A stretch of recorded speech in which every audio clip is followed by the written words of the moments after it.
ஆண்டவராகிய இயேசு கிறிஸ்துடைய நாமத்தினாலே உங்களை நான் வாழ்த்தி வரவேற்கிறேன். அன்பானவர்களே, நாங்கள் இயேசு கிறிஸ்துடைய வருகையை நாங்கள் அறிவித்து வருகிறோம்.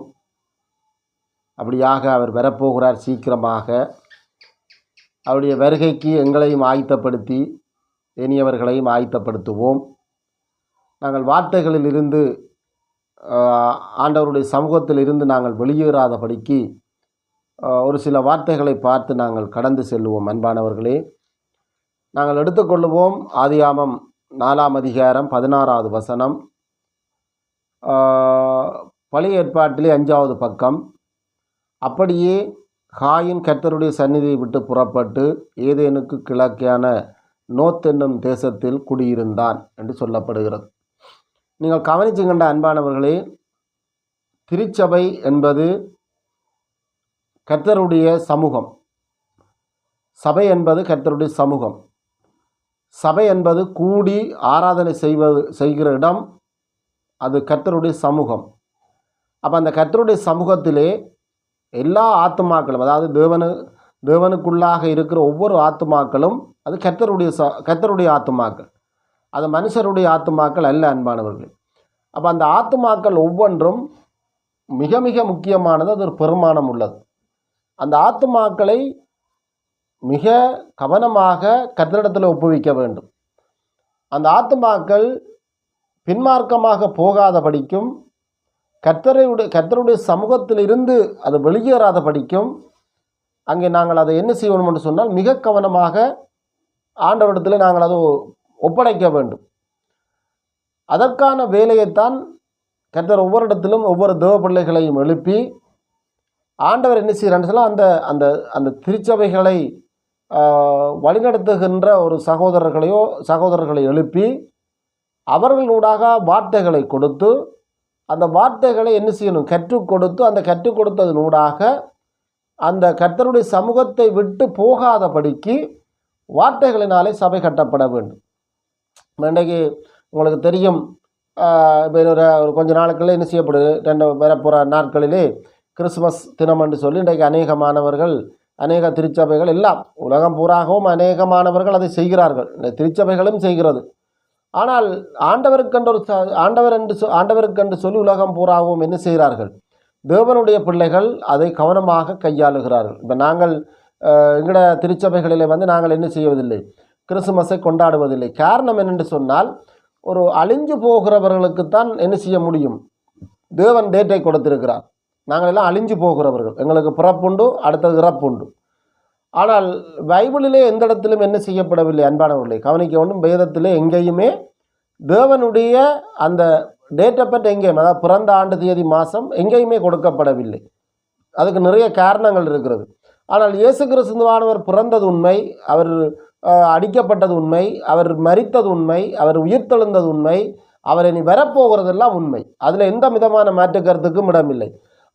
ஆனால் அந்த டேட் என்பது ஆண்டவருக்கு கடவுளுக்கு என்ன செய்ய முடியாது, நாங்கள் டேட் கொடுக்க முடியாது அன்பானவர்கள். அப்போ அதனாலே தான் நாங்கள் என்ன செய்வதில்லை, நாங்கள் பைபிளிலே எங்கேயுமே, அது எந்த சபைக்கார் வைத்திருந்தாலும் நீங்கள் கவனித்து பாருங்கள், இல்லாட்டி அவருடைய கேட்டு பாருங்கள் அன்பானவர்கள். எந்த சபை வச்சுருந்தாலும் அதை பற்றி பிரச்சனை இல்லை. கத்தோலிக்க திருச்சபையாக இருக்கலாம், அல்லாட்டி நொன்னார்சு திருச்சபையாக இருக்கலாம், எந்த திருச்சபையாக இருந்தாலும் நீங்கள் கேட்டு பாருங்கள். அங்கே அந்த இடத்துல பைபிளில் என்ன இல்லை, எல்லா இடத்துல ஒரே பைபிள் தான். பைபிளில் எந்த விதமான மாற்றமும் இல்லை.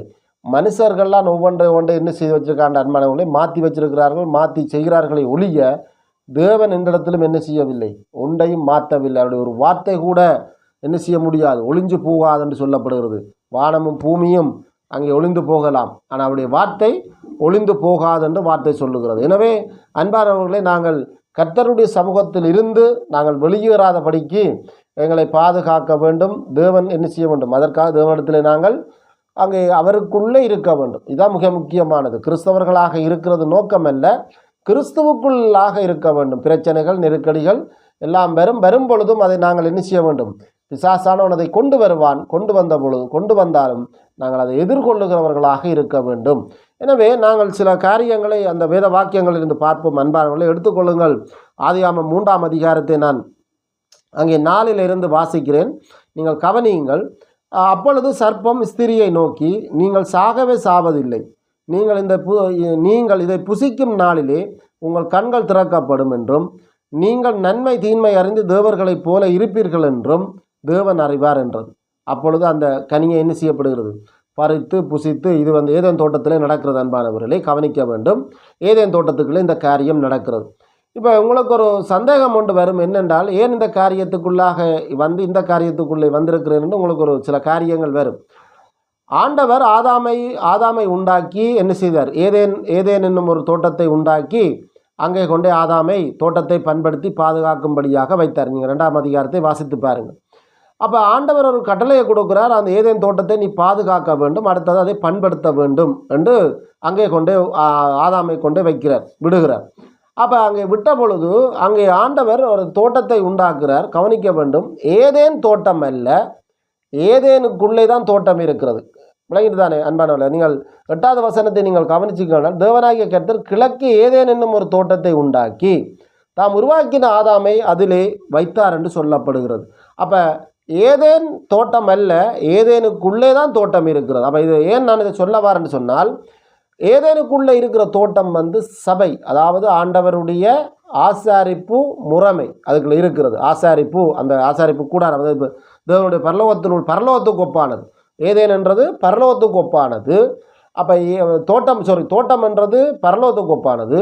ஏதேன் என்பது சபை காரியங்களுக்குரியது. ஏதேனுக்கு வெளியே என்பது தான் இந்த காயின் என்ன செய்தார்?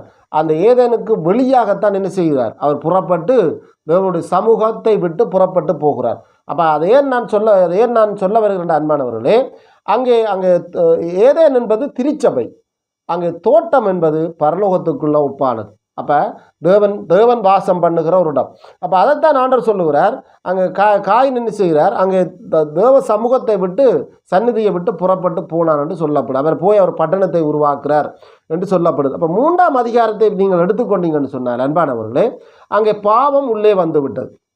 இப்போ உங்களுக்கும் தெரியும், ஒரு திருச்சபையில் இருந்து ஒரு மனுஷர் பிழை செய்யும் பொழுது, இல்லாட்டி பிரச்சனைகளை கொடுக்கும் பொழுது, இல்லாட்டி பிரச்சனைகள் உண்டாக்கும் பொழுது அவர்களுக்கு தேவன் அநேகமாக சந்தர்ப்பத்தை கொடுப்பார். ஒருவர் விழுத்தி தான் என்ன செய்யும்? சில காரியங்களை ஆண்டவர் கற்றுக் கொடுப்பார். ஏனென்று சொன்னால், எழுந்தமானதுக்கு எல்லாரும் உள்ளே வந்து மலமாண்டு அதை செய்து அப்படி வர முடியாது அன்பான. ஏன்னா தேவனுடைய காரியம் என்பது அது அவன் உயிரோடு இருக்கும் நாள் வரைக்கும் எப்போ தேவனை ஏற்றுக்கொண்டானோ அண்டையில் இருந்து அங்கே பிசாசோடு அவன் போராட வேண்டியவனாக இருக்கிறான் அன்பானவர்களே. அங்கே சாத்தானோடு அந்தகார தூதர்களோடு அவன் போராட வேண்டியவனாக இருக்கிறான். அற்ற உலகத்தில் இருந்து அவன் என்ன செய்கிறான்? எல்லாவற்றையும் வெறுக்க வேண்டியதாக இருக்கிறான். உலகத்தில் உள்ள பொருட்கள், உலகத்தில் உள்ள பணங்கள், உலகத்தில் உள்ள ஐஸ்வர்யங்களை அவன் என்ன செய்ய வேண்டும்? அவன் வெறுக்க வேண்டும். அவனுக்கு இது இல்லை, இதால் எங்களுடைய வாழ்க்கை இல்லை என்பதை உணர்ந்து கொள்ளும் வரைக்கும் தேவன் அவனை என்ன செய்வார்? இந்த உலகத்திலே தான் வைத்திருக்க வேண்டும்.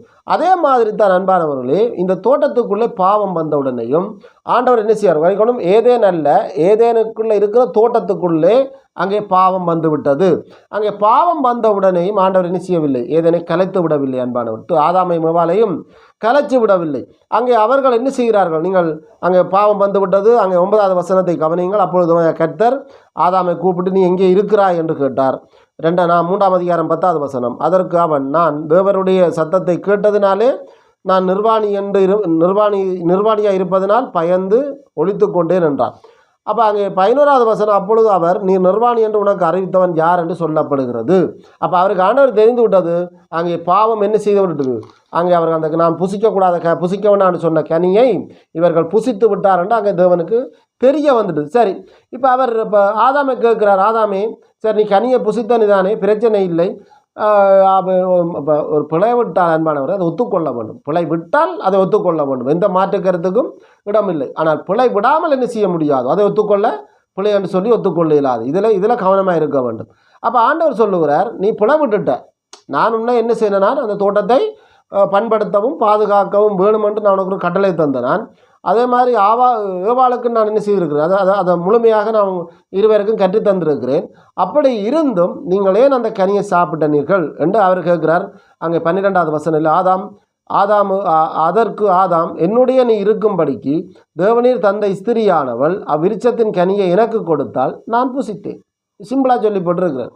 அப்போ அங்கே ஆண்டவர் விருட்சத்தின் கனியை புசித்தாயோ என்றார். அப்போ 11வது வசனத்தில் கேட்குற, நீ நான் சாப்பிட வேண்டாம் என்று சொல்ல கனியை நீ ஏன் புசித்த? நீ என்று கேட்கும் பொழுது ஆதாம் வந்து ஆண்டவரே நான் தெரியாமல் செய்துட்டேன் ஆண்டவரே, எனக்கும் தெரியலை ஆண்டவரே, நான் கொண்டு தந்தா போல் நானும் சாப்பிட்டுட்டேன்னு அது பார்வைக்கு நல்லா கிடந்தது, அழகாக இருந்தது, புசிப்புக்கு நல்ல ருசியாக கிடந்தது ஆண்டவரே, நான் சாப்பிட்டுட்டேன் ஆண்டவரே, நான் மறந்து தெரியாமல் செய்தேன் ஆண்டவரே, என்னை மன்னிச்சு கொள்ளுங்கோ என்று சொல்லி தேவனிடத்தில் மன்னிப்பு கேட்டிருந்தால் அந்த தோட்டத்துக்குள்ளே முழு காரியமும் மாறியிருக்கும். அப்போது சரி, இப்போ நீ தான் ஒத்துக்கொள், நான் உன்னைத்தானே முதலாவது உண்டாக்கினேன், அப்போ நீ ஒத்துக்கொள்ளவில்லை, அப்போ நீ ஒத்துக்கொள்ளாதபடியினால் நான் அடுத்தவனுடைய மனைவியிட்ட கேட்போம் என்று சொல்லி அவர் 13வது வசனத்தில் இருக்கிறார். அப்பொழுது தேவனாகிய கர்த்தர் ஸ்திரியை நோக்கி, நீ இப்படி செய்தது என்ன என்றார். ஸ்திரியானவள் சர்ப்பம் என்னை வஞ்சித்தது என்று சொல்லப்படுது. அப்போ அங்கே 2 பேரும் ஒத்துக்கொள்ளவில்லை. அப்போ இதுதான் இன்றைக்கு திருச்சபைகளுக்குள்ள என்ன நடக்குதுன்னு சொன்னால், பிழைகளை மாறி மாறி மாறி மாறி விடுவார்கள் அன்பானவர்களே. ஆனால் பிழை விட்டவர்கள் என்ன செய்ய மாட்டார்கள், ஒத்துக்கொள்ள மாட்டார்கள். நான் விட்டது பிழை என்று ஒத்துக்கொள்ள மாட்டார். இதால் தான் இந்த திருச்சபைகளுக்கு என்ன நடக்குதுன்னு சொன்னால், திருச்சபையாக இருந்தாலும் சரி தான், வேறு எந்த காரியம் என்ன திருச்சபைகளுக்கு என்ன நடக்குதுன்னு சொன்னால், முரண்பாடான காரியங்கள், முரண்பாடான பிரச்சனைகள், தூண்டுதல்கள், வெறுப்புகள், பெரிய பெரிய பிரச்சனைகள் எல்லாம் என்ன செய்யப்படுது. அதாவது கர்த்தருடைய சமூகத்தை விட்டு அகற்ற அளவுக்கு என்ன செய்யப்படுகிறது. இன்றைக்கு காயினை போல இன்றைக்கு அநேகமானவர்கள் ஆண்டவர் காயினை போன்று என்ன செய்கிறார்கள், காயினை போன்று ஆக்குகிறார்கள் அன்பானவர்கள். இன்றைக்கு விரோதங்கள், பகைமைகள், எரிச்சல்கள், பொறாமைகள், விட்டு கொடுக்கிற தன்மைகள் இல்லை. இந்த கிறிஸ்தவர்கள் ஆண்டவருக்குள்ளே இருக்கிற ஒவ்வொரு சகோதரர்களும் சகோதரிகளும் எங்களை நாங்களே ஆராய்ந்து பார்க்கணும். நாங்கள் உடன்படிக்கை செய்கிற சகோதரர்கள் சகோதரிகள் அன்பானவர்களே. அப்போ அந்த உடன்படிக்கை செய்கிற சகோதரர்கள் நாங்கள் எல்லாத்தையும் என்ன செய்கிறோம், விட்டவர்களாக வாழ பழகி கொள்ளணும். இப்போ பிரச்சனைகள் சகிப்புகள் விட்டு கொடுக்க மனமில்லாமல் இருக்கும். ஆனாலும் அந்த சகோதரனை பண்டைக்கு நீங்கள் கவனிச்சிங்கன்னு சொன்னால், இன்றைக்கு சகோதரர் ஒரு ஜெபம் பண்ண வேணும், அவர் ஜெபம் பண்ணுறோன்னு சொன்னால் நாங்கள் இன்றைக்கு என்ன செய்கிறோம், நாங்கள் எங்களுடைய ஆண்டவரை என்ன செய்கிறோம், நாங்கள் ஒரு அடியாளாக மாற்றுறதுக்கு எத்தனிக்கிறோம் அன்பானவர்களே. நீங்கள் அந்த வெளிப்படுத்தல் 6ஆம் அதிகாரத்தை ஒருக்கா நான் வாசிக்கிறேன், நீங்கள் அதை கடந்து செல்வோம். அந்த வெளிப்படுத்தல் 6ஆம் அதிகாரம் எடுத்துக்கொள்ளுங்கள். வெளிப்படுத்தல் 6ஆம் அதிகாரம் அங்கே இப்போ 9வது வசனமும் 10வது வசனத்தை நான் 10ம் 11 நான் வாசிக்கிறேன், கவனியுங்கள் அன்பானவர்களே. வெளிப்படுத்தல் 6ஆம் அதிகாரம் 10ம் 11. அவர்கள் பரிசுத்தமும் சத்தியமும் உள்ள ஆண்டவரே. ஆறு சொல்கிறார்கள், 5ஆம் முத்திரை அவர் உடைத்த 9வது வசனம் பார்த்தீங்கன்னா 5ஆம் முத்திரை உடைத்த பொழுது, அவர்கள் பரிசுத்தமும் சத்தியமும் உள்ள ஆண்டவரே, தேவநீர் பூமியின் குடியிருக்கிறவர்களிடத்தில் எங்கள் இரத்தத்தை குறித்து எதுவரைக்கும் நியாயம் தீர்ப்பு செய்யாமலும் பழி வாங்காமலும் இருப்பீர் என்று மகா சத்தமிட்டு கூப்பிட்டார்கள். அப்போ இந்த பொசிஷனுக்குரியவர்கள் யாரென்று பார்த்தால் பழைய ஏற்பாட்டு தேவ மனிதர்கள். ஏனென்று சொன்னால் அவர்கள்லாம் என்ன செய்யணும், எங்களை சாகொண்டு போட்டார்கள், எங்களை அடித்து போட்டார்கள், எங்களை துன்புறுத்தி போட்டார்கள். ஆண்டவரே நீர் எதுவரைக்கும் பொறுமையாக இருக்கிறீர், எங்களுடைய இரத்த பழியை அவர்கள் மீது கேளும் என்று சொல்லுகிறார்கள். அப்பொழுது 11வது வசனத்திலே புதிய ஏற்பாட்டு திருச்சபை சகோதரர்களுக்கு இது சொந்தமானது. அதாவது அவர் கேட்கிறார், அப்பொழுது அவர்கள் ஒவ்வொருவருக்கும் வெள்ளை அங்கிகளை கொடுக்கப்பட்டது, வெள்ளை அங்கிகள் கொடுக்கப்பட்டது. அன்றியும் அவர்கள் தங்களைப் போல கொலை செய்யப்பட போகிறவர்களாகிய தங்கள் உடன்படிக்கைக்காரரும் தங்கள் சகோதரர்களின் தொகை நிறைவேறும் அளவும் இன்னும் கொஞ்ச காலம் இளைப்பாற வேண்டும் என்று அவர்களுக்கு சொல்லப்பட்டது. அப்போ நாங்கள் என்ன செய்யப்படும், நாங்கள் கிறிஸ்துவுக்குள்ளாக கிறிஸ்தவர்களாக மரிக்க வேண்டும் என்பானவர்கள்.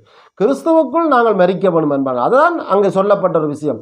அப்போ அவர்களும் என்ன செய்யப்படும், எங்களை தான் சொல்கிறோம், நாங்களும் என்ன செய்யப்படும், துன்பப்படுவோம், பிரச்சனைகளை எதிர்கொள்வோம். ஆனால் அதற்காக என்ன செய்ய முடியாது, தேவன் அபிஷேகம் பண்ணப்பட்ட மனுஷர்களும் எவர்களும் என்ன செய்ய முடியாது, கை வைக்க முடியாது, கர்ச்சிக்க முடியாது, துன்பத்தை கொடுக்க முடியாது, பிரச்சனைகளை கொடுக்க முடியாது. ஆனால் கொடுக்கிறார்கள். கொடுத்தால் ஆண்டவர் சொல்கிறார், என்னுடைய மேய்ச்சலை நாடுகளை கெடுப்பவனை நான் கெடுப்பேன்.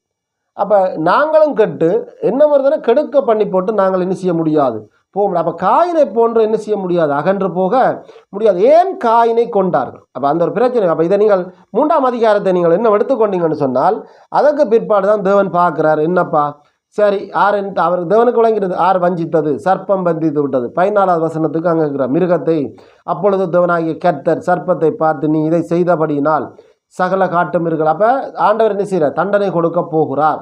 அப்போ தண்டனை கொடுக்கறதைத்தான் ஆண்டவர் என்ன செய்கிறார், அங்கே ஸ்திரியானவளுக்கு தண்டனை கொடுக்குறார். அப்போ பாவம் செய்த உடலையும் ஆண்டவர் தோட்டத்தில் இருந்து ஆதாமை மேவாலையும் அனுப்பவில்லை. இதுதான் முக்கியமான பாயிண்ட், விலகிக் கொள்ளுங்க. அப்போ பாவம் செய்த உடனேயும் என்ன செய்யவில்லை, ஆண்டவர் கலைக்கவில்லை. தோட்டத்தை விட்டு எங்கே கலைக்க வேணும், வெளியால் தான் கலைக்கணும். எங்கே, ஏதனுக்கு கலைக்க வேண்டும்.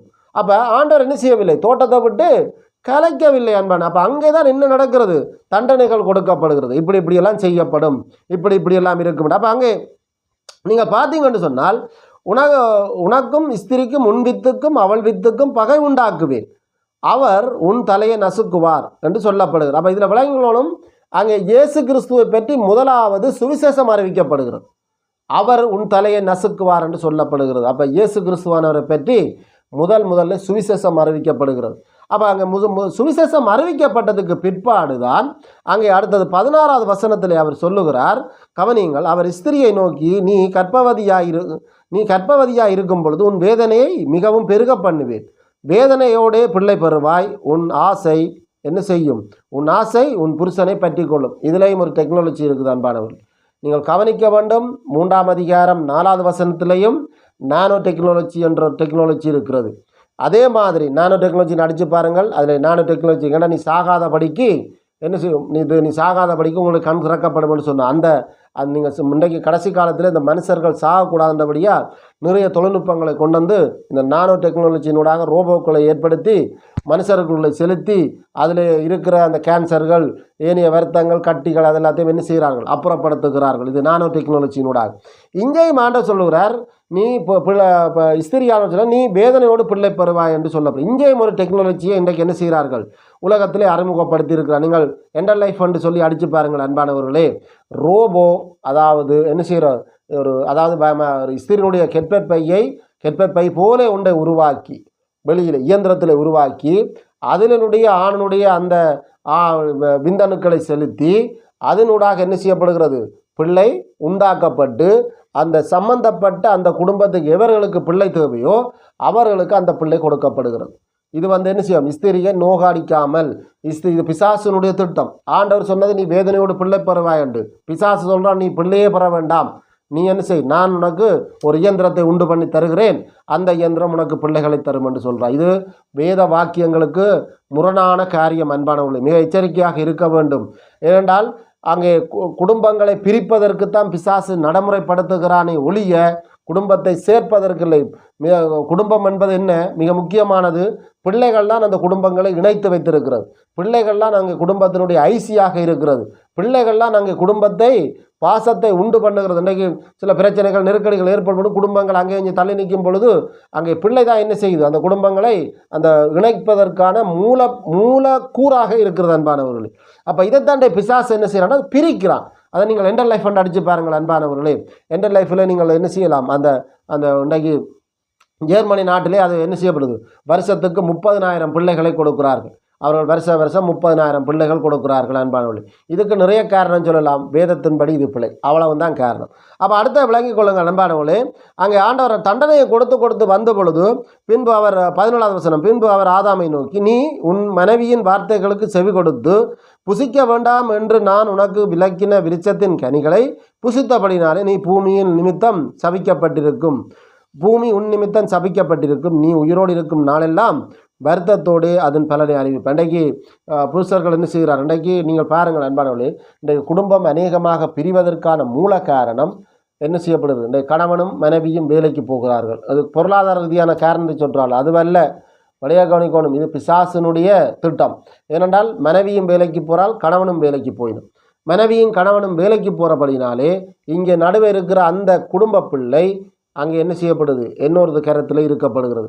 அப்போ அவன் என்ன செய்வா, நானும் வேலை தானே செய்துட்டு வருகிறேன், இன்றைக்கு அவரும் என்ன செய்வார், நானும் வேலை செய்ய, அப்போ ஒரு சாதாரணமாக ஒரு சாப்பாடு தரம் தண்ணி தரம் என்று கேட்க முடியாத கடைசி கால நிலையிலே இன்றைக்கு குடும்பங்கள் இருக்கிறது அன்பானவர். அவ்வளவுக்கு டெக்னிக்காக என்ன செய்கிறாங்க, பிரிக்கிறாங்க.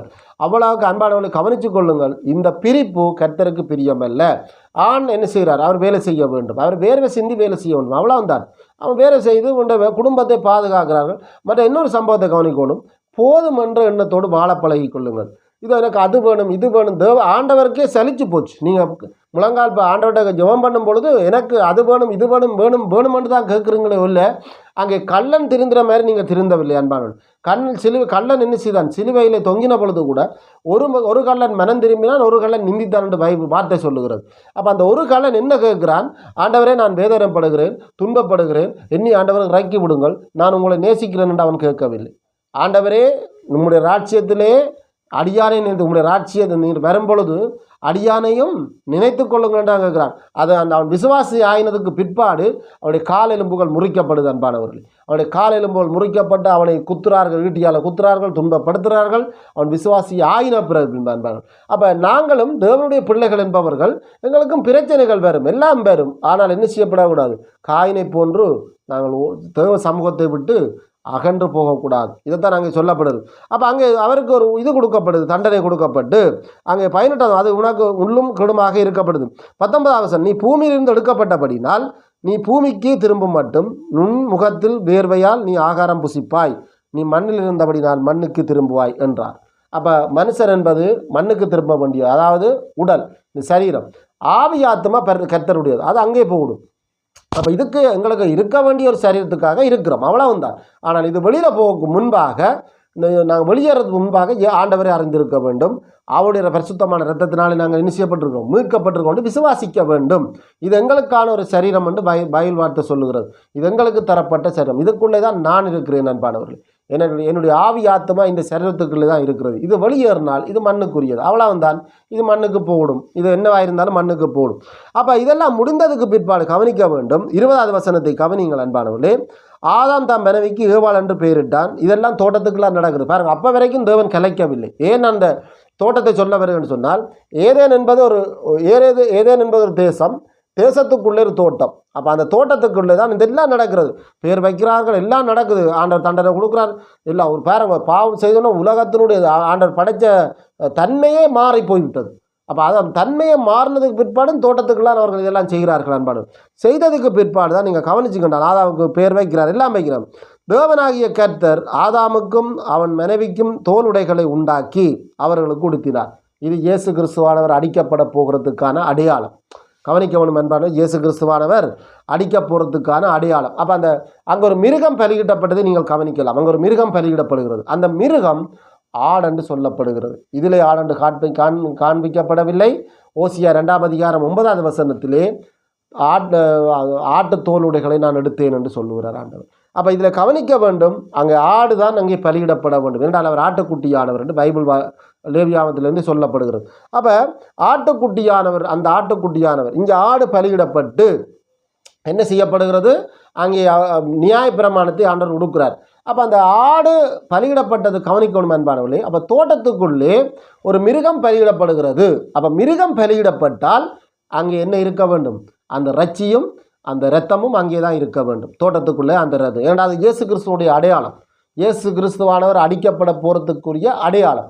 அப்போ அந்த அடையாளத்தை அவர் என்ன செய்யார்? நியாயப்பிரமாணத்தாலே மூடுகிறார். என்றால் நீங்கள் மனுஷரத்தை ஆதாமும் ஏவாளும் தச்சு போட்டது அத்தியில்லை.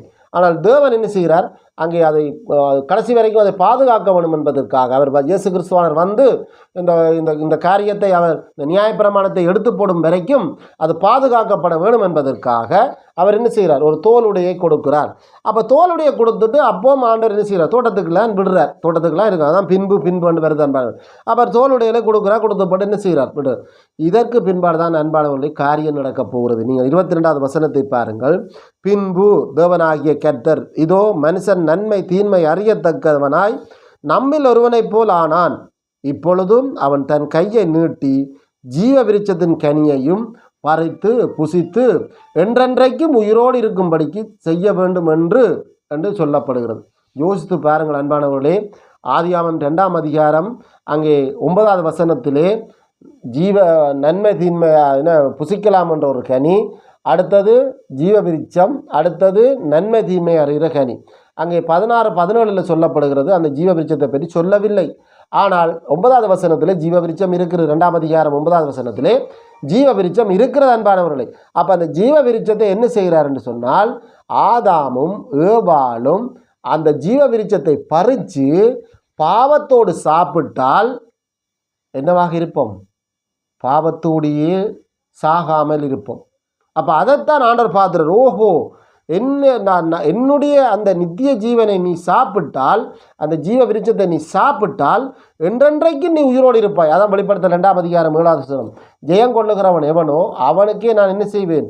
பரதேசியின் மத்தியில் இருக்கிற ஜீவ விருட்சத்தை புசிக்க கொடுப்பேன் என்று சொன்னார் அன்பானவர்களே. அப்போ இவன் என்ன செய்தான்? ஆதாமும் ஏவாளும் அந்த ஜீவ விருட்சத்தில் கையை வைக்க முற்பட்டிருக்கிறார்கள். அப்பொழுதுதான் தேவன் பார்த்தார், ஓஹோ, நான் உன்னை தோட்டத்துக்குள்ளே வச்சிருந்ததே முதல் பிழையாக போய்விட்டது. உடனடியாக என்ன செய்கிறார்? 23வது வசனம், அவன் எடுக்கப்பட்ட மண்ணை பயன்படுத்த தேவனாகிய கர்த்தர் அவனை ஏதேன் தோட்டத்திலிருந்து அனுப்பிவிட்டார் என்று சொல்லப்படுது. அப்போ ஏதேன் தோட்டத்திலிருந்து அவர் என்ன செய்ய எங்கே அனுப்பிவிட்டார்கள்? அங்கே தோட்டத்திலிருந்து ஏதேனுக்கு அனுப்பிவிட்டார்கள். ஆண்டவர் பிடிச்சி அங்கே அனுப்பிவிட்டார். அங்கே 26வது வசனம் 24வது வசனத்திலே துரத்தி விட்டார் என்று பைபிள் சொல்லுகிறது. அப்போ அங்கே அவர் அந்த கனியை அந்த 21வது வசனம் வரைக்கும் தேவன் எல்லாம் தோலுடைகளை எல்லாம் உண்டு பண்ணி எல்லாத்தையும் செய்கிறார் ஆண்டவர். ஆனால் அப்படி இருந்தும் என்ன செய்கிறார் என்று சொன்னால், அங்கே அந்த அந்த தோட்டத்தின் அந்த கனியை அந்த அந்த ஜீவ விருட்சத்தை அவர் பறித்து என்ன செய்கிறார்? புசிக்க வேணும் என்று முற்படுகிறார் அன்பானவர்கள். அப்போ அந்த பாவத்தோடு புசித்திருந்தால், அந்த பாவத்தோடு அந்த ஜீவ விருட்சத்தை அவர் புசித்திருந்தால் என்றென்றைக்குமே அவன் உயிரோடு தான் இருக்க வேண்டும். மணியை விளங்கிக் கொள்ளுங்கள் அன்பான, என்றென்றைக்குமே அவன் உயிரோடு தான் இருப்பான். அவன் சாவே இருக்காது.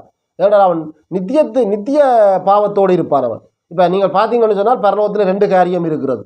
ஒன்று பரலோகம், மற்றது நரகம். அப்போ பரலோகத்துக்குள்ளே போகிறது சதா காலத்தில் நித்தியத்தோடு இருக்க போகிறார்கள். பரலோகத்துக்குள்ள நரகத்துக்கு போகிறவர்கள் சதா காலத்திலும் ஆக்கினைக்குள்ளாக தான் இருக்க போகிறார்கள். அப்போ அந்த சதா காலமும் ஆக்கினைக்குள்ளே இருக்க வேணும் என்பதற்காகத்தான் அந்த நித்திய ஜீவனை அவன் பாவத்தோடு புசிக்க முற்பட்ட பொழுது தேவன் திரட்டி விட்டார். எங்கே திரட்டி விட்டார்?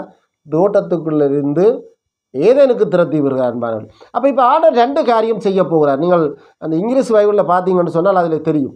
அப்போ அங்கே 2 காரியம் செய்கிறார். ஒன்று, அங்கே ஜீவ விருட்சத்தை சீல் பண்ணுகிறார். அங்கே நீங்கள் பார்த்தீங்கன்னு சொன்னால், இந்த தமிழ் பைபிளில் நீங்கள் பார்த்தீங்கன்னு சொன்னால், அவர் மனுஷனை துரத்தி விட்டு ஜீவ விருட்சத்துக்கு போகும் வழியை காவல் செய்ய ஏதேன் தோட்டத்திற்கு கிழக்கே கேருபீன்களையும் வீசிக்கொண்டிருக்கிற சுடரொளி பட்டயத்தையும் வைத்தார். அப்போ ஒரே காரியத்தை அவர் ஒன்றையும் சொல்லிவிட்டார். ஆனால் இங்கிலீஷ் பைபிளில் வேறு மாதிரி இருக்கிற ஒன்று, அங்கே அந்த ஜீவ விருட்சத்துக்கு ஒரு சீல் பண்ணப்பட்டிருக்கிறது. 2வது, அங்கே தோட்டத்தை சுற்றி ஒரு சீல் பண்ணப்பட்டிருக்கிறது. அப்போ இதை நாங்கள் உடைக்க வேணும். எப்படி உடைக்க வேணும் என்று சொன்னால், கிறிஸ்துவுக்குள்ளே நாங்கள் வாழ வேணும், கிறிஸ்துவுக்குள்ளே நாங்கள் மரிக்க வேணும். அப்போ இப்போ நீங்கள் கவனிச்சிங்கன்னு சொன்னால் அன்பானவர்களே, இப்போ தோட்டத்தில் திரட்டி விட்டு, அதாவது ஏதேன் தோட்டத்தில் இருந்து திரட்டி விட்டவர்கள் ஏதேனுக்குள்ளே வந்து விட்டார்கள். ஏதேனும் நல்லடம்தான், ஆனால் அங்கே தோட்டத்துக்குள்ளே தான் அதிகம், அதான் பரலோகத்துக்கு ஒப்பானது. அப்போ ஏதேனுக்குள்ளே வந்தவர்கள் அங்கே என்ன செய்யணும்? 2 ஆதாம் அகவாளை அறிந்தால் காயினும் ஆபேலும் பிறக்கிறார்கள். அப்போ அங்கே காணிக்க பிரச்சனை வருகிறது. ஆபேல் முதன்மையானதை கொடுக்குறாரு. தான் தேவனுக்கு முதன்மையானதை கொடுக்கணும் என்று சொல்லப்படும். இன்றைக்கு சபைகளில் எல்லாம் காணிக்க எல்லாட்டையும் வேண்டுறார்கள். மிக மிக அருவருப்பான சம்பவம் என்பானவர்களே. ஒரு தேவனை ஏற்றுக்கொள்ளாத ஒரு உலக பிரகாரமான ஒரு உலக பிரகாரத்தையும் காணிக்க வேண்டுறார்கள், தேவனை ஏற்றுக்கொண்டவர்களையும் காணிக்க வேண்டார்கள். முழுக்க தவறு அன்பானவர்களே. ரட்சிக்கப்பட்டு ஆண்டவராக இயேசு கிறிஸ்துவனை சொந்த ரட்சகராக ஏற்றுக்கொண்டு பாவத்துக்கு மறித்து நீதிக்கு பிழைத்தவர்கள்ட்ட தான் என்ன செய்யலாம்? அந்த பரிசுத்தமான காணிக்கை என்று வார்த்தை சொல்லுகிறது. ஆனால் நாங்கள் திருச்சபையில் இன்றைக்கு அநேக மாணவர்கள் என்ன செய்கிறான்னு சொன்னால், எல்லா இடத்துலையும் காணிக்கை வென்றார்கள். எல்லாம் காணிக்கையும் உண்டாச்சே இருக்கிறது. அதுதான் காயினுடைய காணிக்கை. எனவே அன்பானவர்களை விளங்கிக் கொள்ளுங்கள். அங்கே இதில் இருந்து தான் என்ன செய்யப்படுது? ஆபேலை காயின் கொலை செய்த பிற்பாடு என்ன செய்யப்படுது? அப்போ இன்றைக்கு திருச்சபையாகிய நாங்களும் இப்போ எங்கே இருக்கிறோம் என்று சொன்னால், அங்கே காயினை போன்று வெளியில் இருந்த நாங்கள் இப்பொழுது என்ன செய்கிறோம்? நாங்கள் ஏதேனுக்குள்ளே வந்துடும். திருச்சபை என்றது ஏதேன், தோட்டம் என்றது பரலோகம். இதான் கவனிக்க வேணும். தோட்டம் என்றது பரலோகம். அது அவருடைய சமூகத்திலே வாழ வேண்டிய ஒரு இடம், நாங்கள் அவரை துதிக்க வேண்டிய ஒரு இடம், அது தோட்டம். ஆனால் இப்போ இங்கே என்ன சொல்லப்படுது? நாங்கள் ஏதேனில் இருக்கிறோம். அப்போ ஏதேனில் இருந்து நாங்கள் தோட்டத்துக்கு போக வேண்டும். அப்போ தோட்டத்துக்கு போக வேண்டும் என்று சொன்னால் நாங்கள் என்ன செய்ய வேண்டும்? தேவனை, அதாவது உலக பிரகாரமாக எல்லாவற்றையும் விட்டு நாங்கள் தேவன், ஏதேனென்றது தேவனுடைய பாடசாலை. நான் கடந்த வீடியோக்களையும் சொல்லியிருந்தேன், உலக பிரகாரமான பாடசாலையை படித்தால் அது மனம் திரும்பாவிட்டால் அது நரகத்துக்குரியது. ஆனால் இது தேவன் நடத்துகிற பாடசாலை, அவருடைய வார்த்தையினாலே கட்டப்பட வேண்டிய பாடசாலை. இந்த பாடசாலையில் இதுக்குள்ளே மரிக்க வேணும், கிறிஸ்துவுக்குள் மரிக்க வேணும். கிறிஸ்தவர்களாக மரிக்கிறது சொல்லவில்லை ஆண்டவர், கிறிஸ்துவுக்குள் மரிக்க வேண்டும். கிறிஸ்துவுக்குள் மரித்தால் அங்கே ஆத்மா இளைப்பாறுற இடத்துக்கு போகிறோம். ஆத்மா இளைப்பாறுற இடத்துல இருந்து நியாய தீர்ப்பிலே எங்களுக்கு என்ன செய்யப்படுகிறோம்? நாங்கள் அவருக்குள், அவர் எங்களை உயிர்த்தெழ பண்ணுகிறார். உயிர்த்தெழுத்த பிற்பாடு அவருக்கு முன்பாக நாங்கள் என்ன செய்வோம்? ஆளுகை செய்வோம். இதான் வெளிப்படுத்தல் அங்கே 17ஆம் அதிகாரம் 14-15 வசனம் சொல்லுகிறது. எனவே அன்பானவர்களே, நாங்கள் காயினை போன்று அவர் தேவ சமூகத்தை விட்டு ஓடாதபடிக்கு நாங்கள் ஏதேனுக்குள்ளேயே இருப்போம், ஏதேனுக்குள்ளேயே மரிப்போம். தோட்டத்துக்கு போகும்படியாக. நாங்கள் கண்களை மூடுவோம். தேவன் தாமே உங்களை ஆசீர்வதிப்பார். பரிசுத்தமும் நீதியும் உள்ள பிதாவே, இந்த வார்த்தைகளுக்காக நன்றி.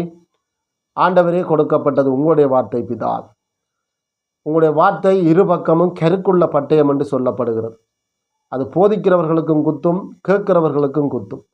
அப்படியாக ஆண்டவரே, நீங்கள் ஒவ்வொருவரையும் பலப்படுத்துங்கள். ஆண்டவராகிய இயேசு கிறிஸ்துடைய வருகைக்கு எங்களையும் ஆயத்தப்படுத்தி, அப்படியாக திருச்சபையும் ஆயத்தப்படுத்தப்பட்டு ஏனியவர்களையும் ஆயத்தப்படுத்தும்படியான அந்த சுவிசேஷத்தை எல்லாருக்கும் சொல்லத்தக்கதாக நீங்கள் உதவி செய்யுங்கள். நான் பாவி, என்னுடைய பாவத்திற்காக ஆண்டவராகிய இயேசு கிறிஸ்துவானவர் மரித்து அவருடைய பரிசுத்தமான இரத்தத்தினாலே நான் மீட்கப்பட்டிருக்கிறேன். அவர் மரித்தவர் மரித்து போகவில்லை, 3ஆம் நாள் உயிர்த்தெழுந்தார் என்று தங்களுடைய இருதயத்திலே விசுவாசித்து வாயினாலே அறிக்கையிடும்படியாக எபிரேயர் 10ஆம் அதிகாரம் 9வது 10வது வசனம் சொல்லப்படுகிறது. அப்படியாக ஆண்டவரே, ரோமர் 10ஆம் அதிகாரம் அங்கே 9 10வது வசனம் சொல்லப்படுகிறது. அப்படியாக ஆண்டவரே, நீங்கள் உதவி செய்யுங்கள், ஒவ்வொருவரையும் பலப்படுத்துங்கள். இது கடைசி காலம். இந்த கடைசி காலம் உங்களுடைய குமாரன் வரப்போகிறார். அதற்கு எங்களை ஆயத்தப்படுத்த உதவி செய்யுங்கள். நன்றி தகப்பனே. இந்த வேண்டுதலை என்னுடைய இரட்சகரும் மீட்பருமாகிய கர்த்தராகிய இயேசு கிறிஸ்து மூலமாக எடுக்கிறேன், ஜீவனுள்ள நல்ல பிதாவே.